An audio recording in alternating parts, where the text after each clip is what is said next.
હવે આપણે પરીક્ષાની તૈયારીને લગતા જે મુદ્દાઓ છે તો એની અંદર શું વાંચવું, કયા વિષયો વાંચવા, કઈ રીતે જુદા જુદા વિષયોની તૈયારી કરવી, એ બધા પ્રશ્નો હોય છે.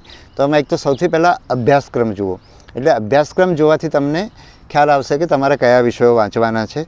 હવે બીજું તમે જુઓ કે તમે જે જોશો કે કોન્સ્ટેબલ અને PSIનો જે અભ્યાસક્રમ છે એમાં બહુ ડિટેલ નથી. બહુ ઇતિહાસ હોય તો ઇતિહાસ લખ્યું હોય, પણ પછી ઇતિહાસમાં કયો અભ્યાસક્રમ છે એવું લખેલું નથી હોતું. જ્યારે GPSCની અંદર એ લખેલું હોય છે. એટલે તમને એમ થાય કે ભાઈ GPSCમાં લખેલું હોય એટલે એમાં તૈયારી વ્યવસ્થિત રીતે કરી શકાય, આમાં અમને મુશ્કેલી પડે. પણ એમાંય તમારું ધ્યાન હું એ દોરીશ કે GPSC કોન્સ્ટેબલમાં કે PSIમાં માત્ર ઇતિહાસ લખ્યું હોય તો એની જગ્યાએ GPSCમાં આખું ઇતિહાસના બધા ટૉપિક લખ્યા હોય, પણ તમે જોશો તો એમાં બધો જ ઇતિહાસ આવી જાય એવું ઘણીવાર થતું હોય છે. એટલે અભ્યાસક્રમ હવે ઓછો લખેલો અભ્યાસક્રમ અથવા ડિટેલમાં લખેલા અભ્યાસક્રમમાંથી પણ છેવટે શું વાંચવું એ નક્કી કરવા માટે તમારે એક તો પ્રશ્નપત્રો જોવા પડે. તમે જે પરીક્ષા આપી રહ્યા છે એના પ્રશ્નપત્રો, તમારું બોર્ડ જે બીજી પરીક્ષાઓ લઈ રહ્યું છે એના પ્રશ્નપત્રો, એ તમારે એમાં જોઈને તમારે નક્કી કરવું પડે. બીજું તમને જૂના વિદ્યાર્થીઓ જે લોકો સફળ થયા છે એમનું માર્ગદર્શન લઈને પણ તમે એ પુસ્તકો નક્કી કરી શકો. તમારું જે સ્પર્ધાત્મક પરીક્ષાઓ છે એની અંદર કેટલાક પુસ્તકો નિશ્ચિત થઈ ગયા છે કે આ પુસ્તકોની ક્વોલિટી સારી છે અને આ પુસ્તકો વાંચનારા લોકો સફળ થાય છે, તો એવા પુસ્તકો પણ તમે પસંદ કરી શકો. પાઠ્યપુસ્તકો વાંચી શકો. બરાબર છે. પછી બીજો પ્રશ્ન વિદ્યાર્થીઓનો એ હોય છે કે અમને યાદ નથી રહેતું, અમારે પુનરાવર્તન કેવી રીતે કરવું. તો એના વિશે હું તમને માર્ગદર્શન આપું. પાઠ્યપુસ્તકો માટે પણ થોડુંક વધારે કહી દઉં કે આપણા જે ગુજરાત સરકારના પાઠ્યપુસ્તકો મતલબ ગુજરાત પાઠ્યપુસ્તક મંડળના પુસ્તકો છે, એ સિવાય ગુજરાતમાં કેટલાક વિષયો NCERTના વિષયો, આપણે ગણિત અને વિજ્ઞાનની અંદર NCERTના વિષયો પણ ગુજરાત સરકારે મતલબ ગુજરાત પાઠ્યપુસ્તક મંડળે સ્વીકાર્યા છે અને એના પુસ્તકો ગુજરાતીમાં ઉપલબ્ધ છે. એ સિવાય NCERTના જે હિન્દી અને અંગ્રેજીમાં જે પુસ્તકો છે, જે વિદ્યાર્થીઓ ગુજરાતી માધ્યમમાં ભણ્યા છે એ લોકો હિન્દીમાં એ પુસ્તકો વાંચી શકે.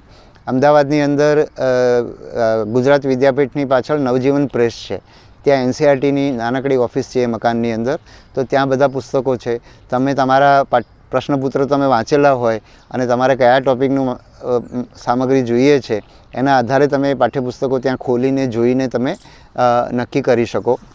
બીજા જે લોકો સાવ નવા છે એના માટે NCERTના નીચેના ધોરણોના પુસ્તકો ઘણા ઉપયોગી થાય, કારણ કે તમે ત્યાંથી વિષય સમજવા માંડો અને ત્યારે તમે નીચેના ધોરણોના પુસ્તકો વાંચતા હો ત્યારે તમારે એ યાદ રાખવાનું કે એ પુસ્તક તમે એક જ વાર વાંચવાના છો અને તમારે એમાં અંડરલાઇન કરવાની, જેથી કરીને તમારે બીજી વાર એની જેટલું તમે અંડરલાઇન કરેલું હોય એટલું જ વાંચવાનું.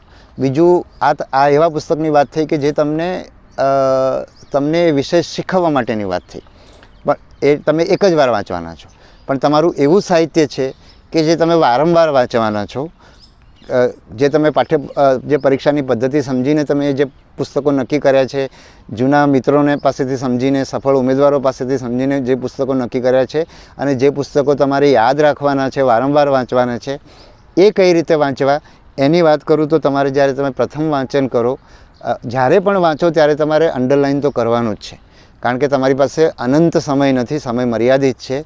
એટલે જ્યારે તમે બીજી વાર પુનરાવર્તન કરો ત્યારે તમારે ઓછું જ વાંચવું પડે એવું કરવું પડે.